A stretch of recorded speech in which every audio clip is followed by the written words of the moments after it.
కి స్వాగతం. ఏ manual to help సూచనలు లేదా సమాచారాన్ని అందించే స్వీయ శోధన సాధనం.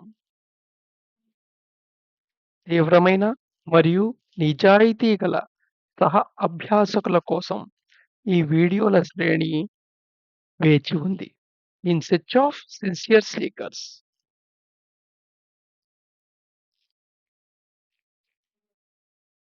నిన్న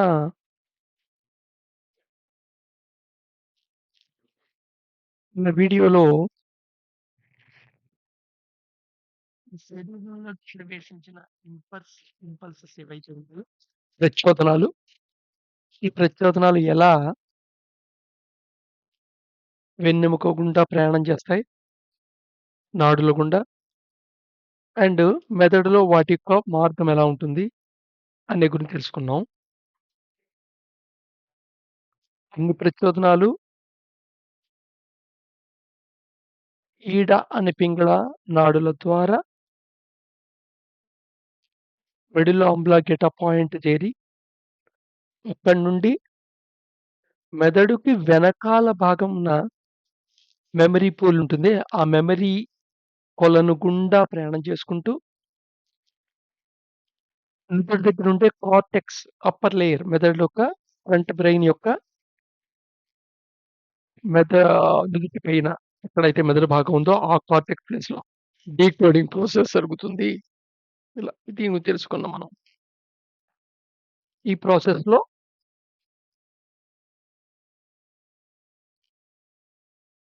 నీ యొక్క మైండ్‌లోంచి వస్తున్న ఇన్ఫర్మేషను, బయట నుండి వస్తున్న యాక్చువల్ ఇన్ఫర్మేషను రెండిటిని విడిగా చూడగలగటం. రెండిటిని డిస్క్రిమినేట్ చేసి ఇది అని చూడగలగటం. 2గా కలిపేసి ఒక థాట్ కింద జనరేట్ అవుతుంది. థాట్‌ని మనం అబ్జర్వ్ చేస్తాం. బట్ ఆ థాట్‌లో ఆ రెండిటిని చూడగలిగితే అప్పుడు ఇన్‌ట్యూషన్ స్టేజ్ వస్తుంది. ఇన్‌ట్యూషన్ అనేది కూడా ఏంటంటే ఒక లైట్ లాంటిదన్నమాట.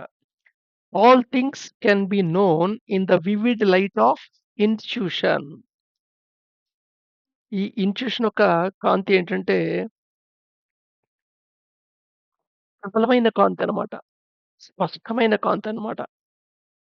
ఉజ్వలమైన కాంతనమాట. ఆ కాంతిలో మొత్తం ఎవ్రీథింగ్ ఈస్ నోన్. నీకు అనిపిస్తున్న విషయం, ఉన్న విషయం విడివిడిగా అర్థమవుతాయి.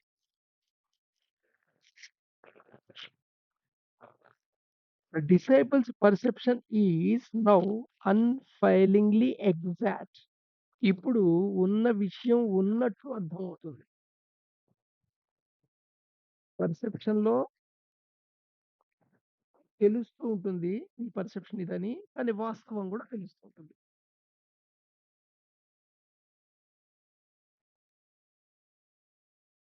This particular perception is unique. ఈ పర్సెప్షన్ ఉందే ఒక ప్రత్యేకమైనది. అండ్ రివీల్స్ ఇది ఏం తెలియజేస్తుందంటే that which the rational mind cannot reveal. ఈ రేషనల్ మైండ్ ఉందే అది తెలియచెప్పలేని విషయాన్ని ఇది రివీల్ చేయగలుగుతుంది. సామాన్యంగా రేషనల్ మైండ్ అంటే ఏ టూల్స్‌ని వాడుకొని రివీల్ చేస్తుంది? రేషనల్ మైండ్ టెస్టిమోనీని వాడుకుంటుంది. ప్రమాణాన్ని. అంటే పలానా వాళ్ళు ధృవపరిచారా ఇది అని, పలానా పుస్తకంలో ఆ విషయం రాసుందా? పలానా వాడు చెప్పాడా? ఇలా టెస్టిమోనీ అని ప్రమాణం. అలా రేషనల్ మైండ్ ఇన్ఫరెన్స్‌ని కూడా వాడుతుంది. అనుమితిని గూడా. అనుమితి. ఇన్ఫరెన్స్ అంటే ఏంటి? Concluding from available information. నీకు ఆల్రెడీ ఏ మెథడ్‌లో, ఏ మైండ్‌లో ఏ ఇన్ఫర్మేషన్ ఉందో, దాని ద్వారా ఆ చుక్కల్ని ఒక నేరేషన్ కింద మారుస్తుంది. కనెక్టింగ్ డాట్స్ అంటాం కదా! మనకి ఇది తెలుసు, ఇది తెలుసు, ఇది తెలుసు. కానీ ఓవరాల్‌గా నువ్వు ఒక స్టోరీ క్రియేట్ చేస్తావు వాటితో.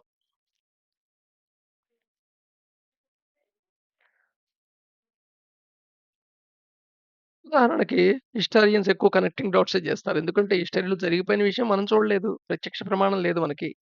అనుభవపూర్వక ప్రమాణం లేదు.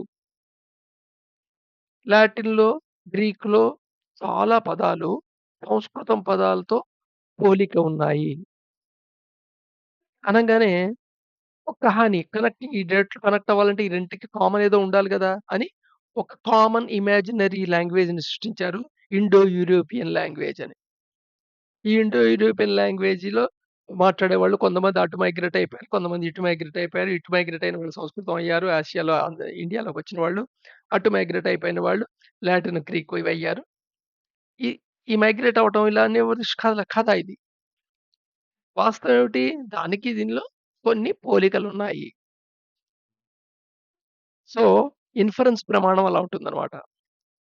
Next deduction. నిగమనం అనే పద్ధతి. నిగమనం అంటే ఏంటంటే, జనరల్‌గా నువ్వు యాక్సెప్ట్ చేసిన ప్రిన్సిపల్ ఏదో ఉంటుంది గదా! దాన్ని వాడుకుంటూ స్పెసిఫిక్ కంక్లూషన్ చేస్తావు. జనరల్‌గా నువ్వు యాక్సెప్ట్ చేసే ప్రిన్సిపల్ ఏదో ఉంటుంది. దాన్ని బట్టి నువ్వు స్పెసిఫిక్‌గా కంక్లూషన్ చేస్తావు. సపోజ్ నీకు అల్లరి చిల్లరగా అబ్బాయి కనపడ్డాడనుకో మనిషి. అయితే వీడు చదివేవాడు కాదు. సో, ఆల్రెడీ అంతకుముందు నువ్వు ఒక జనరల్ ప్రిన్సిపల్ లోపల ఫార్మ్ చేసుకున్నావన్నమాట. ఎవడైతే అల్లరి చేస్తాడో వాడు చదవడని. సో, ఇలాగ rational mind testimony, inference and deduction ఈ మూడిటిని వాడే ఒక నేరేషన్‌కెళ్తుంది. బట్ ఇంట్యూషన్ అనేది ఒక డిఫరెంట్ పర్సెప్షన్. ఇదొక లైట్ లాంటిది. ఒక ప్రత్యేకమైన కాంతివంతమైన లైట్ లాంటిది. దీంట్లో అన్‌ఫెయిలింగ్‌లీ అసలు ఇక్కడ ఫెయిల్ అయ్యే ఛాన్స్ లేదన్నమాట. ఎగ్జాక్ట్‌గా ఏదుందో అది రివీల్ చేస్తుంటుంది. So, it's totally different from all other impressions అని చెప్పొచ్చు.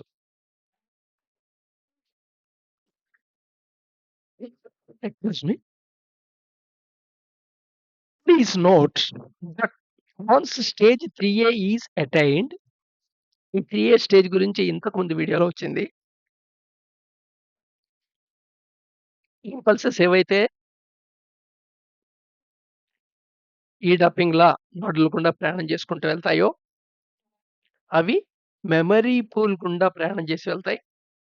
ఈ రెండిటిని విడివిడిగా చూడగలటం. అంటే పర్సెప్షన్ వయా ఇన్‌ట్యూషన్ అనే స్టేజ్ ఎవడైతే రీచ్ అవుతాడో అది 3A స్టేజ్ అన్నమాట. దీని తర్వాత వచ్చే స్టేజెస్ 3B, 3C అంటాం. The stages 3B and 3C are possible. Though not easy. అంత ఈజీ కాదు. కానీ ఆ స్టేజెస్ కూడా పాసిబుల్ అయ్యే ఛాన్స్ ఉంది. ఒక మెట్టు ఎక్కామంటే రెండో మెట్టు, మూడో మెట్టు ఎక్కే అవకాశం కూడా ఉంది గదా! Indeed that can be achieved as a ceaseless continuation of the disciples' dedicated work. అయితే ఈ 3B, 3C స్టేజెస్ ఎందుకు పాసిబుల్ అవుతాయి? సీజ్‌లెస్‌గా అంటే ఆగిపోకుండా నిరంతరం ఆ వర్క్‌కి డిసైపుల్ డెడికేట్ అయినప్పుడు. ఏ వర్క్‌కి? థింకింగ్ ఇన్‌స్ట్రుమెంట్‌ని రెక్టిఫై చేసుకోవటం. కరెక్టివ్ మెథడ్స్‌ని అడాప్ట్ చేసుకోవటం. సాధన చతుష్టయం. సాధన చతుష్టయం అంటే discrimination,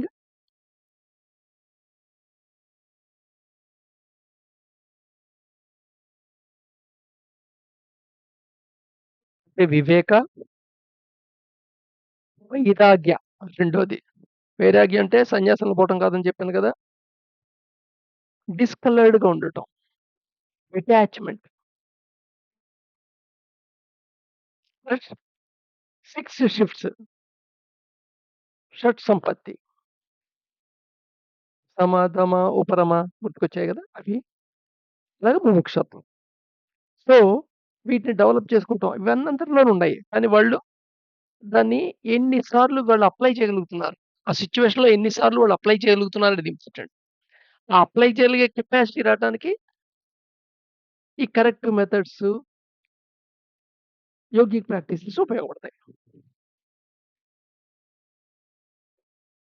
here two the inherent tamasic qualities of body, mind and senses of the material substance. ఈ స్టేజి నడుస్తున్నప్పుడు కూడా 3ఏకి అచీవ్ అవ్వటం. 3ఏ నుండి 3బీకి, 3బీ నుండి 3సీకి ఈ స్టేజెస్ కూడా ట్రాన్స్‌ఫర్మేషన్ జరుగుతున్నప్పుడు అంతర్గతంగా ఉన్న తామసిక్ క్వాలిటీస్ ఉన్నాయి గదా! శరీరంలో గాని, మనసులో గాని, ఈ మెటీరియల్ సబ్‌స్టెన్స్ యొక్క సెన్సెస్ మెటీరియల్ సబ్‌స్టెన్సెస్ నుంచొక సెన్సెస్‌లో గాని ఆర్ నాట్ ఎలిమినేటెడ్ కంప్లీట్‌లీ. ఇవన్నీ పూర్తిగా ఎలిమినేట్ చేయడం జరగల. In fact elimination complete 100% possibility అని లేదు. Being of they are made of it. వాటితో తయారు చేయబడ్డాయి కాబట్టి. So, fall back is possible. ఏ స్టేజ్‌లో అయినా సరే మళ్ళా ఫాల్ బ్యాక్ అయ్యే అవకాశం ఉంటుంది. రేపు మళ్ళా కంటిన్యూ అవుదాం.